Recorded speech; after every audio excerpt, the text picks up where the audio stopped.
I'm thrilled to have Ian and Walter on, sharing a screen with these three gentlemen is really a highlight of my career. So, the work today is about the 10 principles that guide the future of paramedicine of Canada. And Tavares, Alana, Bowen, Weiss, and Blanchard published this in Pre-Hospital Emergency Care back in August 2011.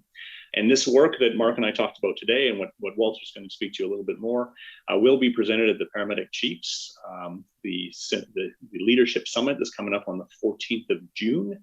And this will not only be the 10 principles, it'll be the white paper for the future of the Paramedic Chiefs of Canada with over 50 theory to practice statements from our colleagues, which I'm thrilled to see. I can't wait.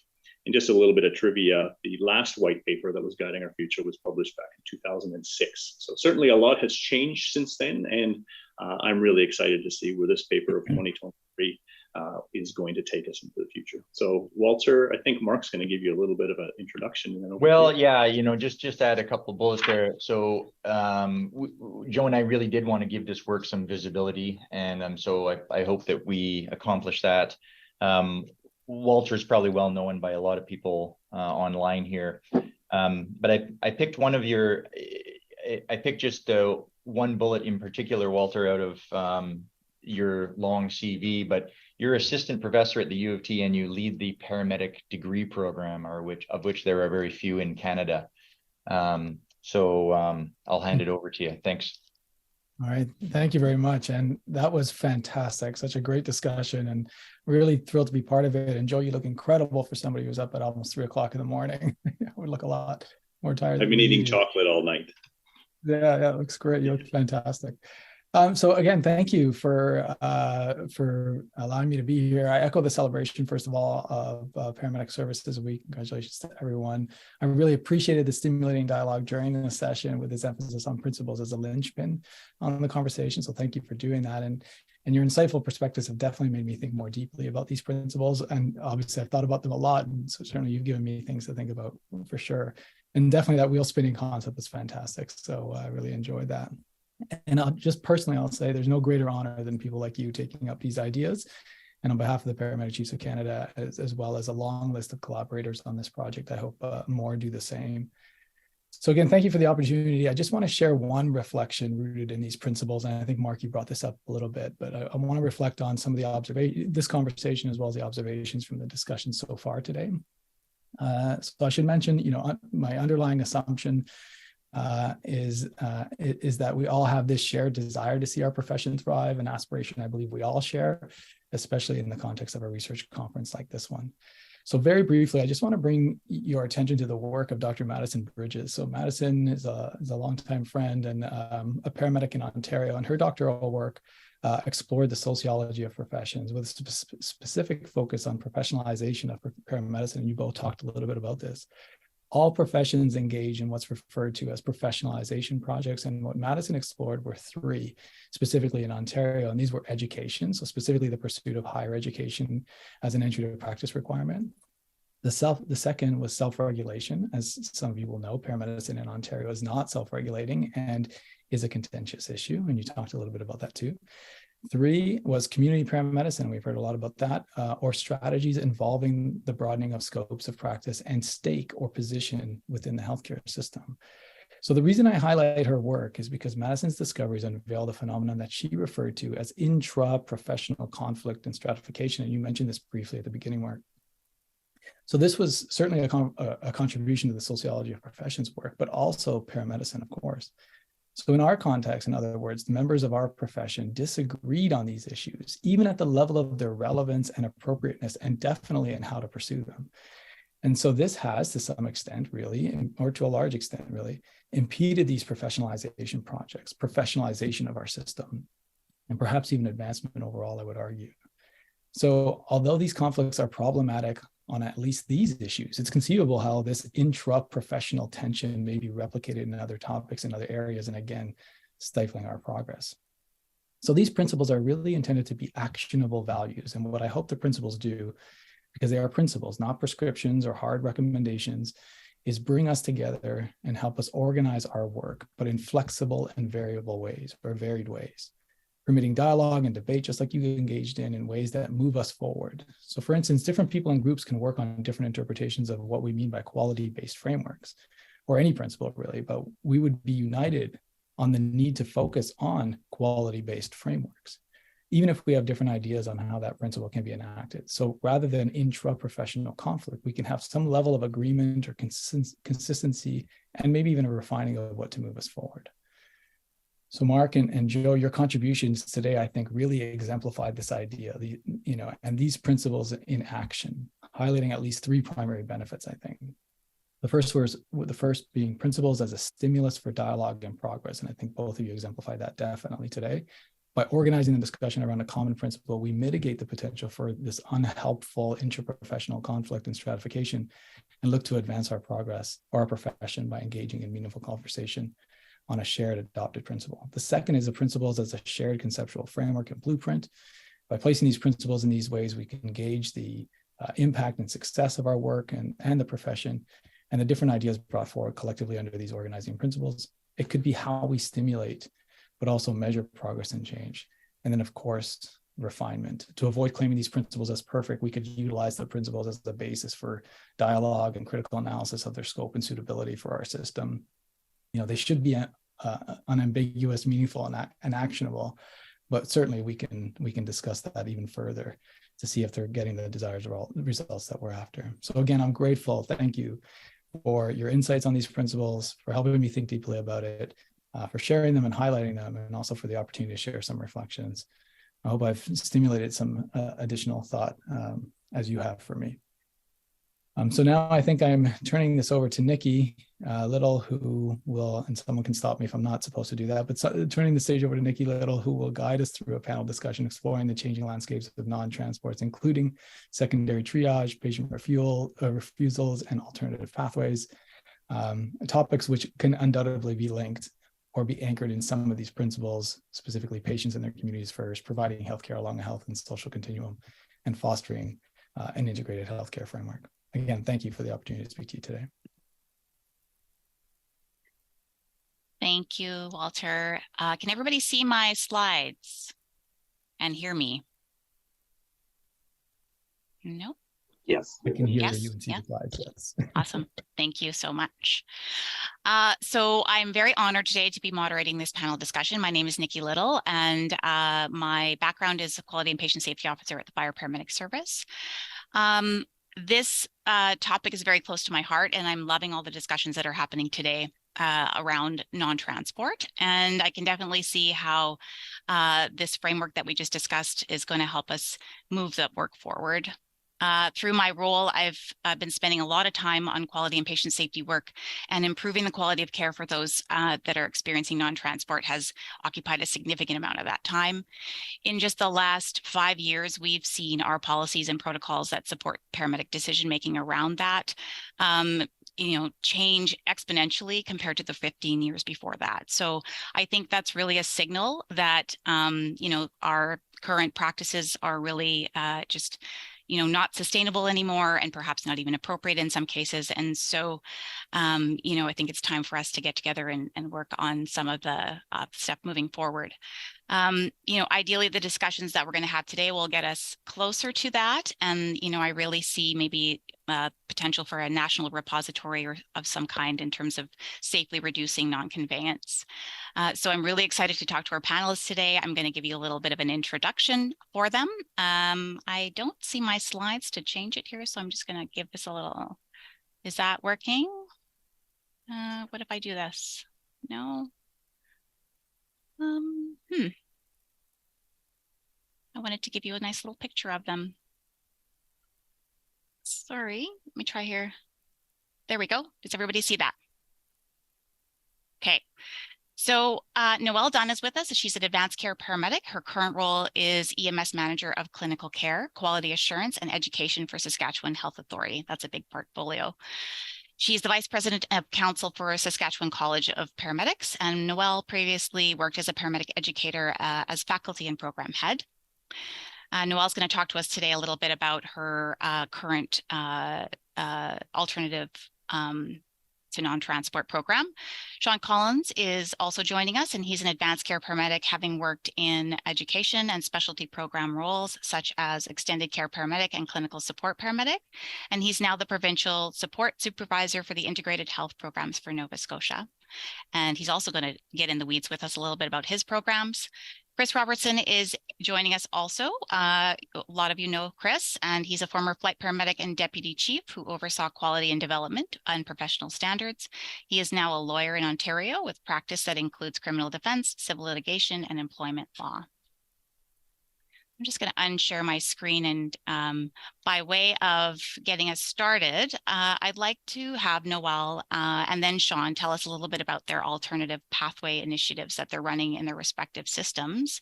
Noël, would you like to take the lead and get us kicked off? Absolutely. Can you hear me? Yes.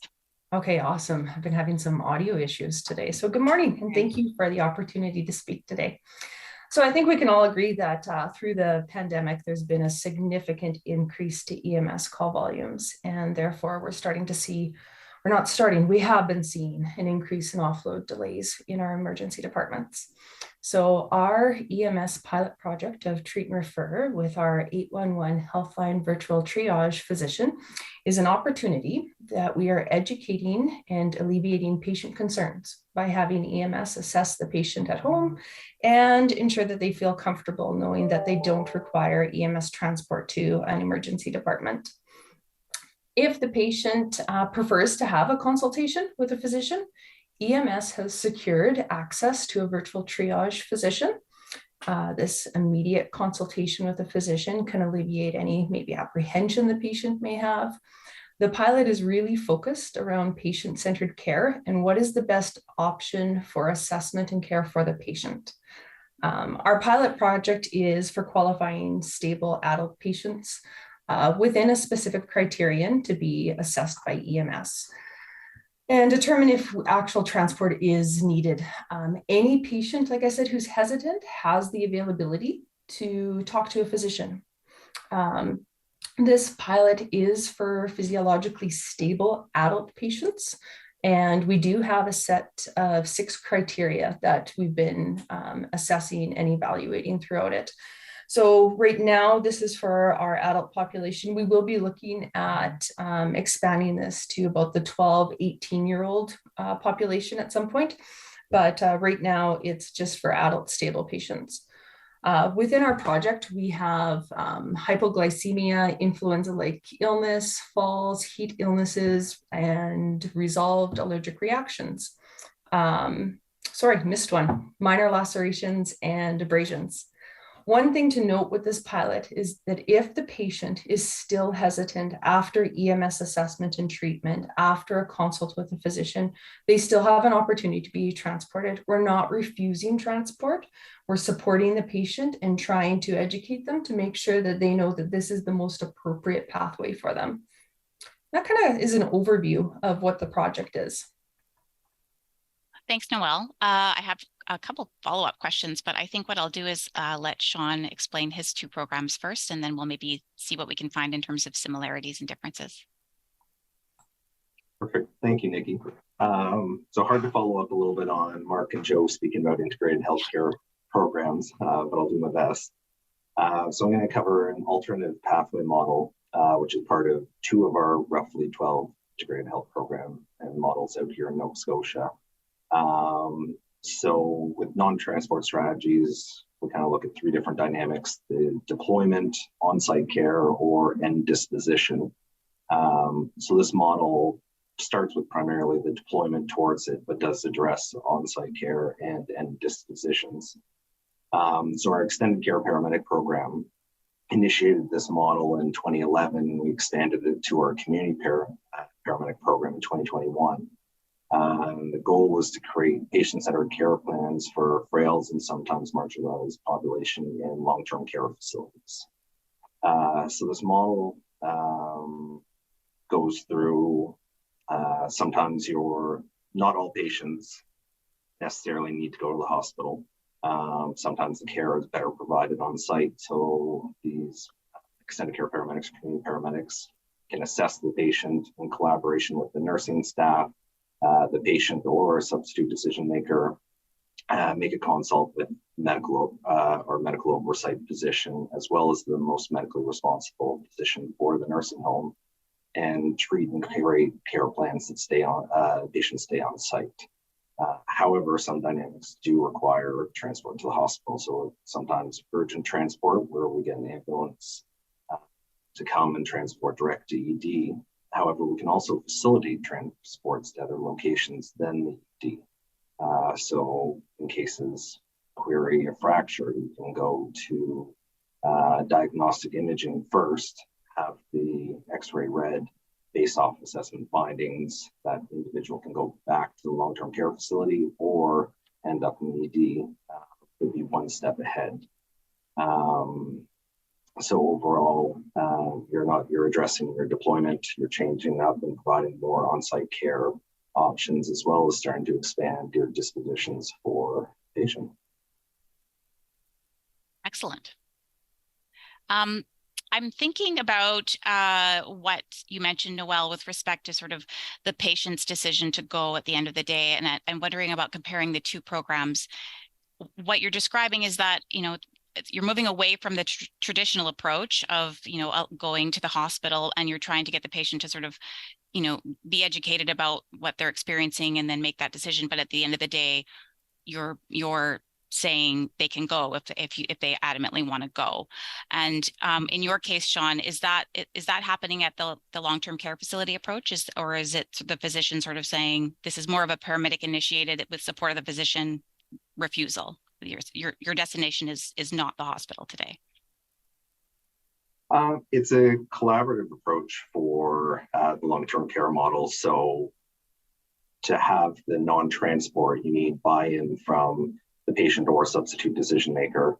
The most medically responsible physician has to be willing to continue to take that responsibility of them staying there, as well as the paramedic and oversight physician being in agreement that this is the most appropriate pathway.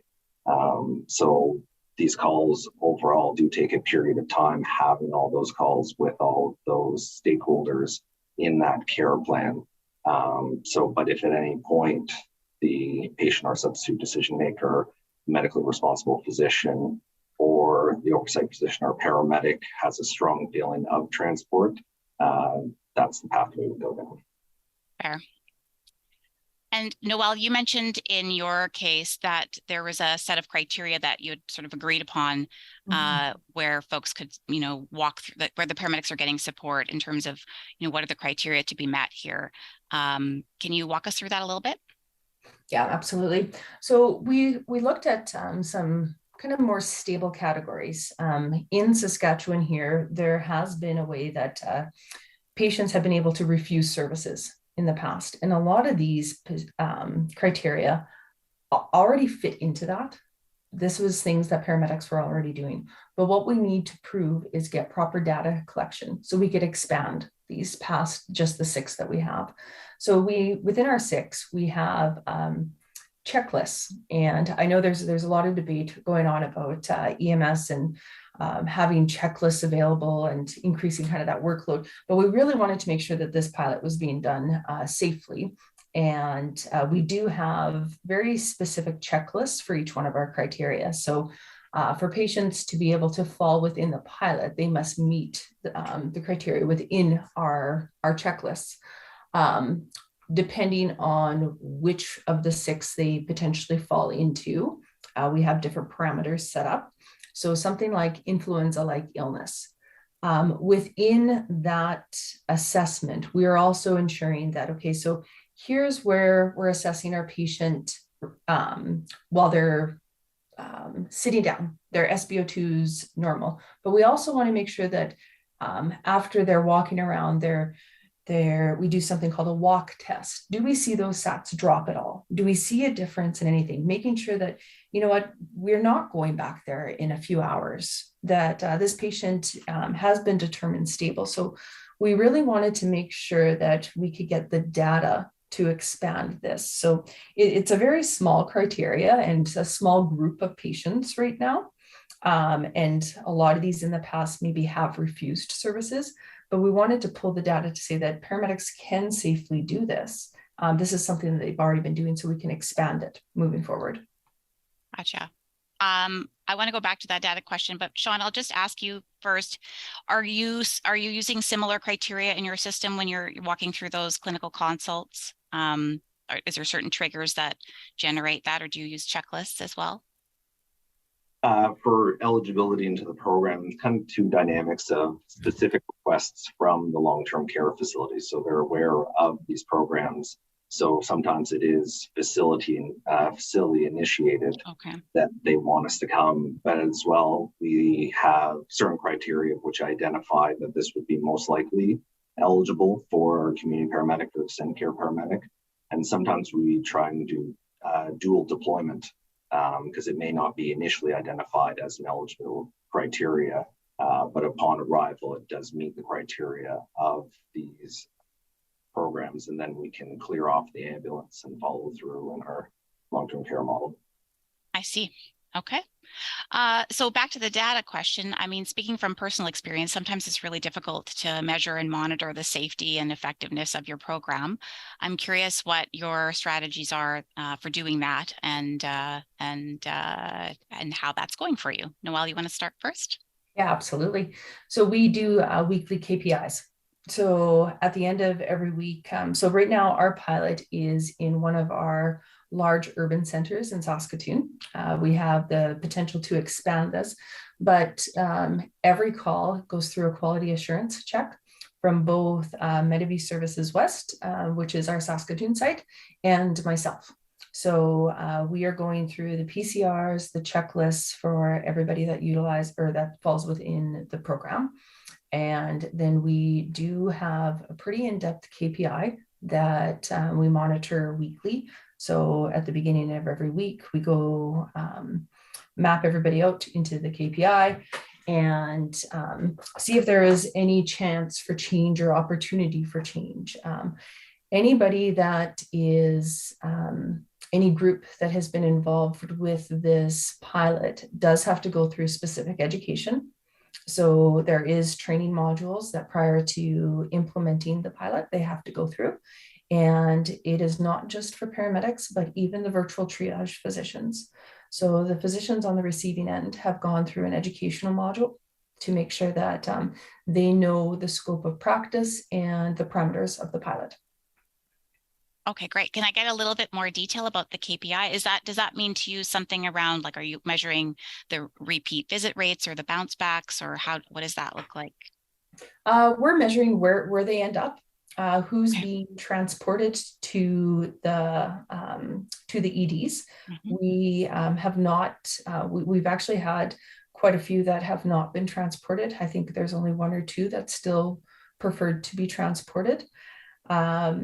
We measure what the referral has been from the physician. So if the physician recommended transport, if the physician agreed with the paramedic for the patient to stay home, we're looking at any other types of resources that the patient potentially needed.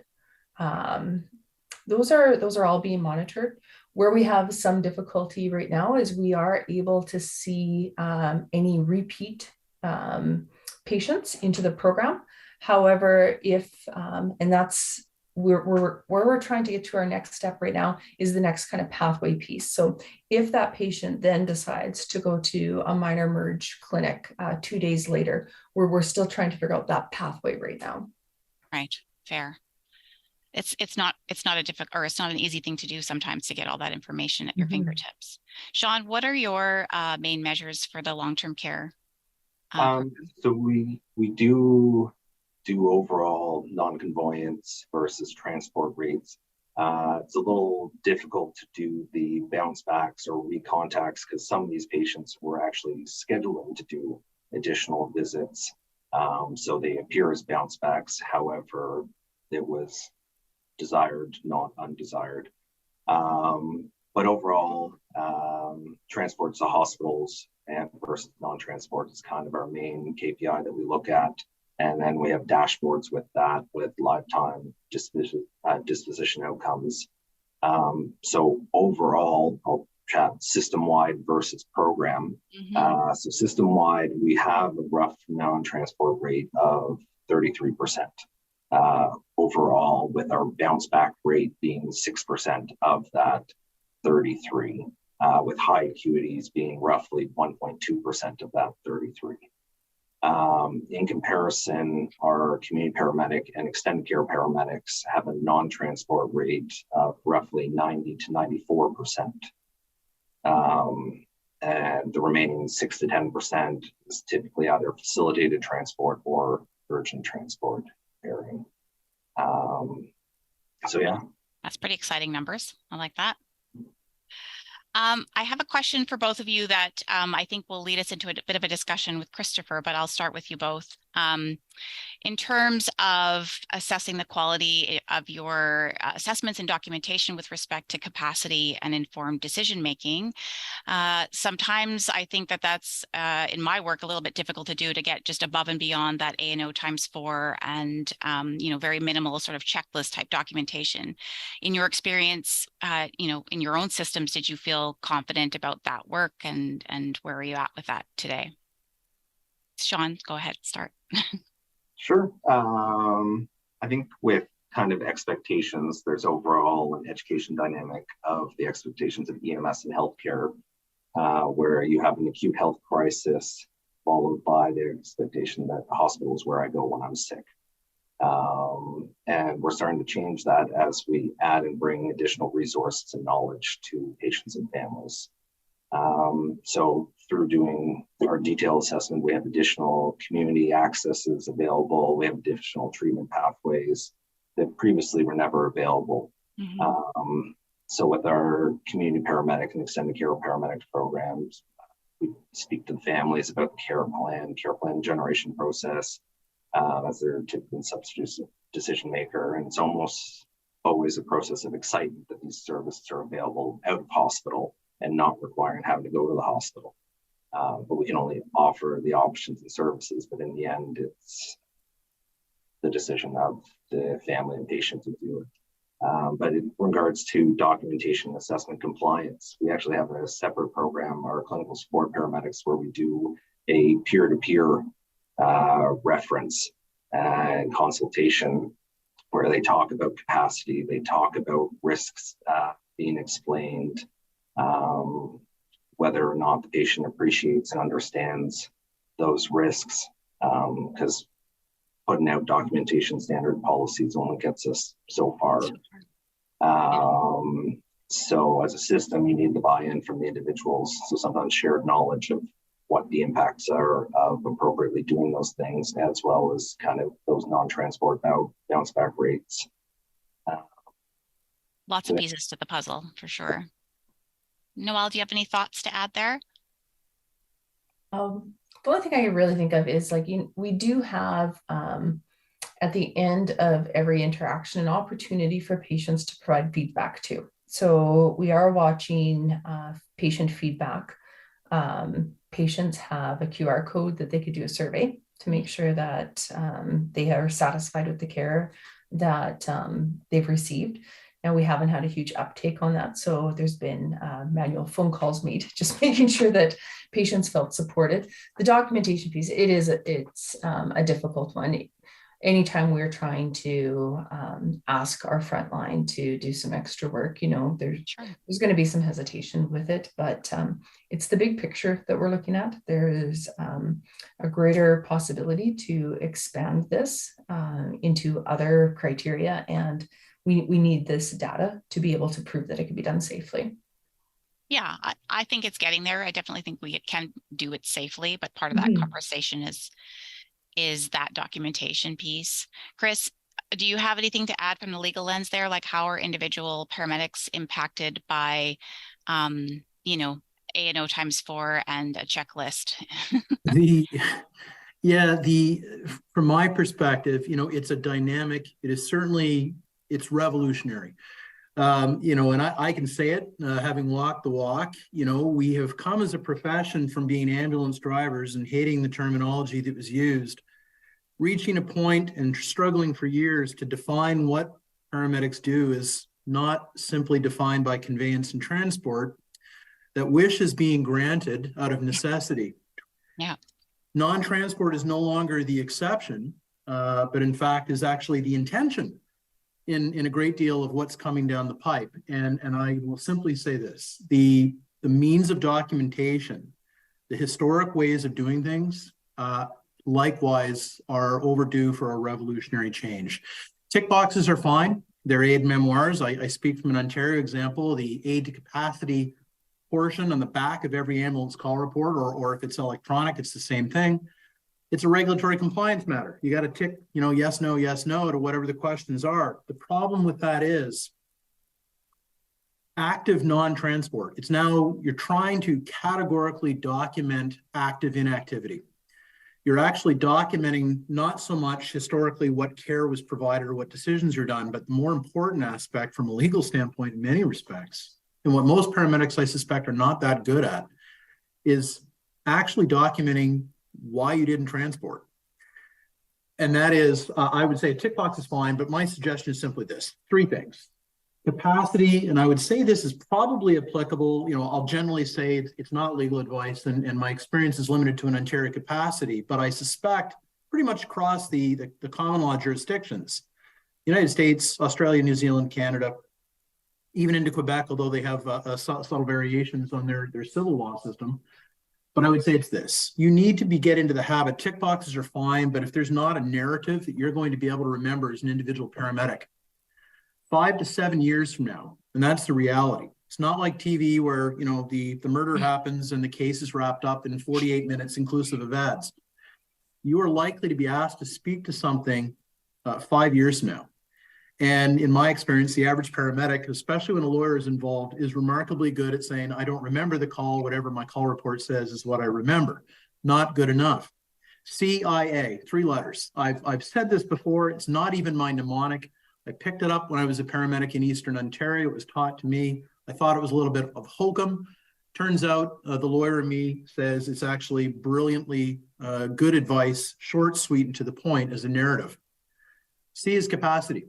And I heard Sean speaking to this, and Noël as well. But you've got to have some kind of narrative. It's not good enough just to write down Glasgow Coma Scale is 15. That's a start. But something more to that. The capacity would be, they were engaging, they were interactive, they made eye contact with me, they knew which way was up.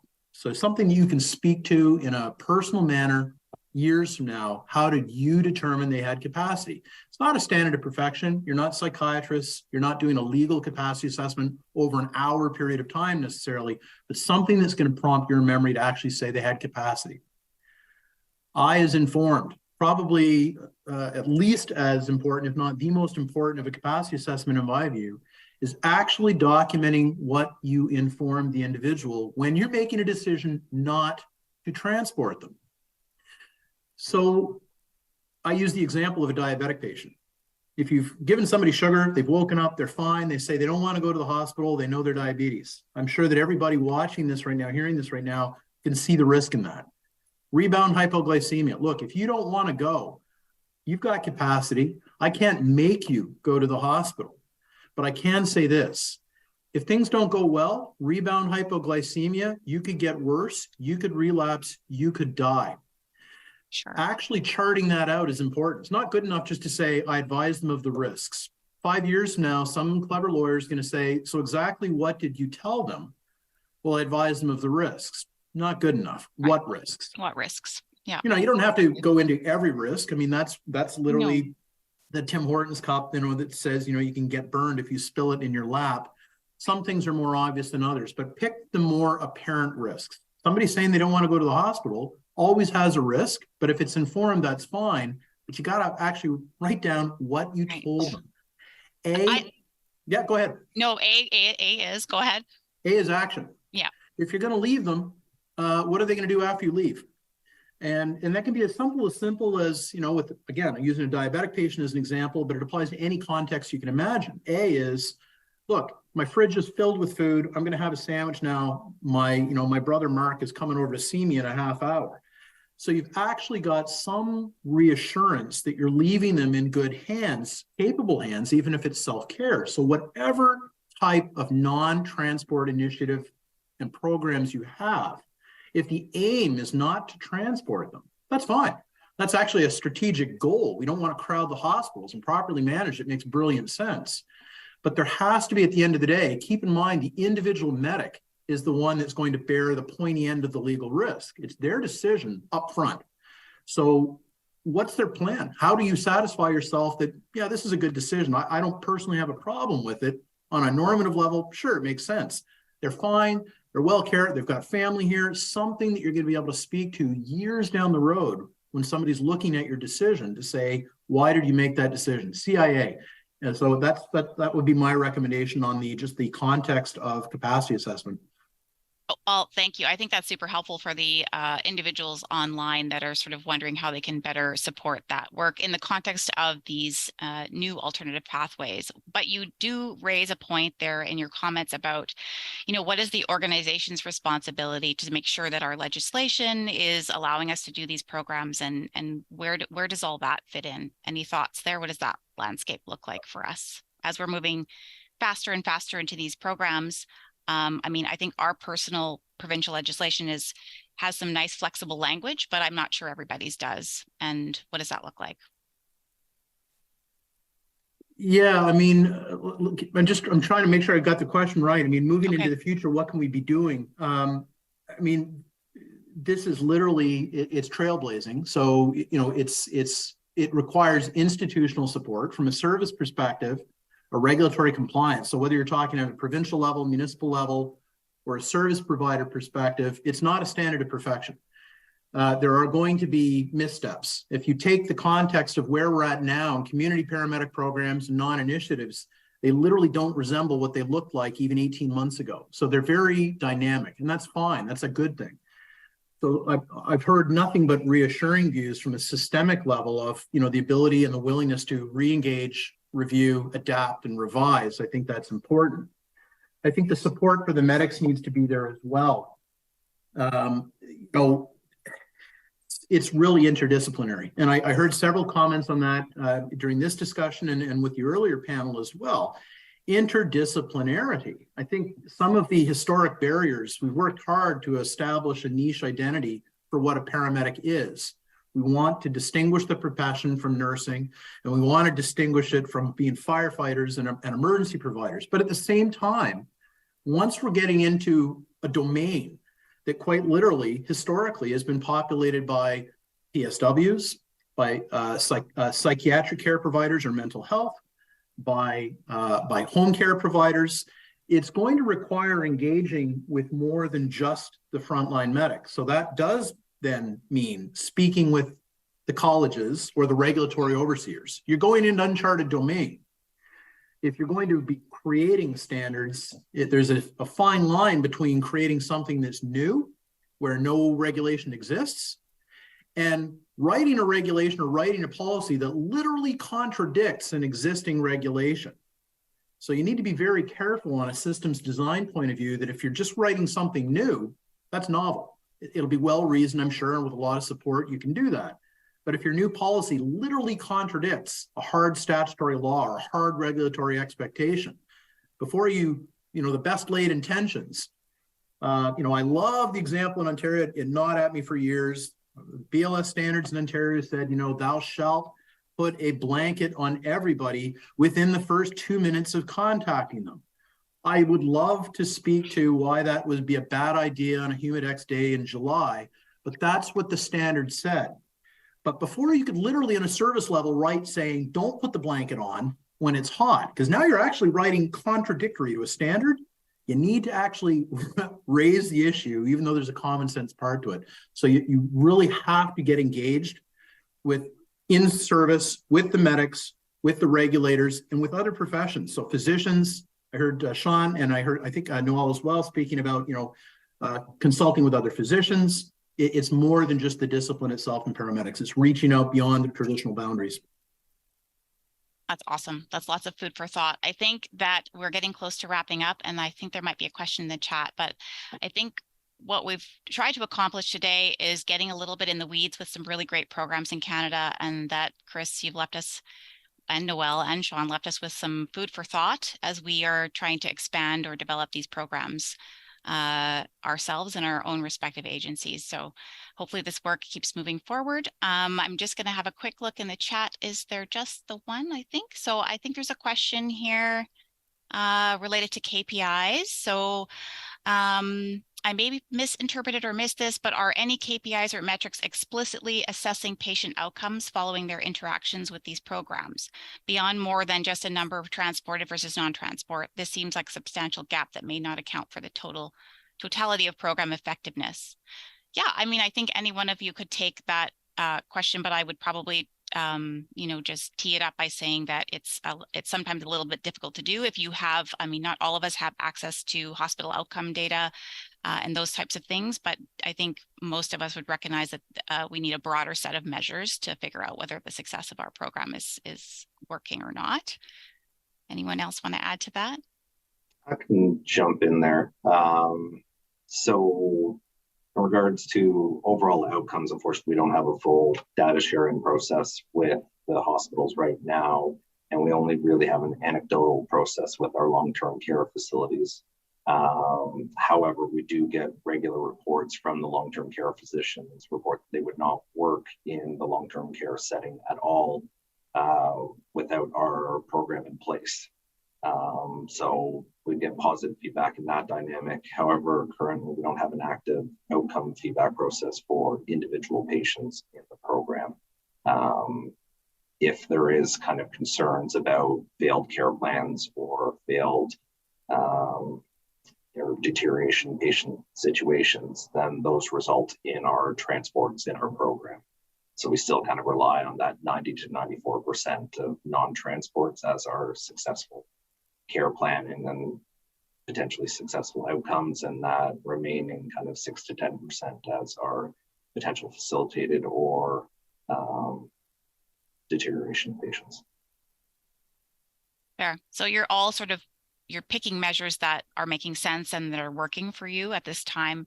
I think a broader set of measures nationally might come when we all figure out exactly what best practice is and what that looks like for Canadians in terms of safe non-conveyance. So, we'll get there, but I think to the question from the audience, I think they're right. There's definitely some gaps with some of the measures that we currently have. Noël, do you want to add anything to that? I'll see if there's any other questions in the chat. With our KPIs, we are able to monitor patients that have called back to 911 after the paramedics have left. However, the one piece that we do miss is, and we're still, like I said, working on that pathway, is the number of patients that present to the ED within 1 week of the call with the same complaint. We're still trying to work out that pathway. Excellent. I had a question a little bit about your process, if we have another minute. I was thinking about the physician consult and how is that triggered? The patient is presented the option if they would like it. It is not a mandatory consult. And if the patient is hesitant and the paramedic believes that they still fit within that stable criteria, they can offer the consult to the patient, and our paramedics have a secured line that they're contacting our virtual triage physician. Okay, that's pretty interesting. I think I have one question coming from the chat, but I also want to remind you guys all to stay on and make sure that I think there's quite a few times where chats or questions have arrived in the question and answer section a little bit after the session is finished. So I think that might be it. Yeah, I don't see anything else showing up there. So thank you everybody so much for joining us today. I think I probably could have had an hour with each of you. That would have been just better, but in the interest of time, we'll move on and maybe steal back a minute or two for the rest of the day. Thanks so much. Thank you, everyone. Thank you very much.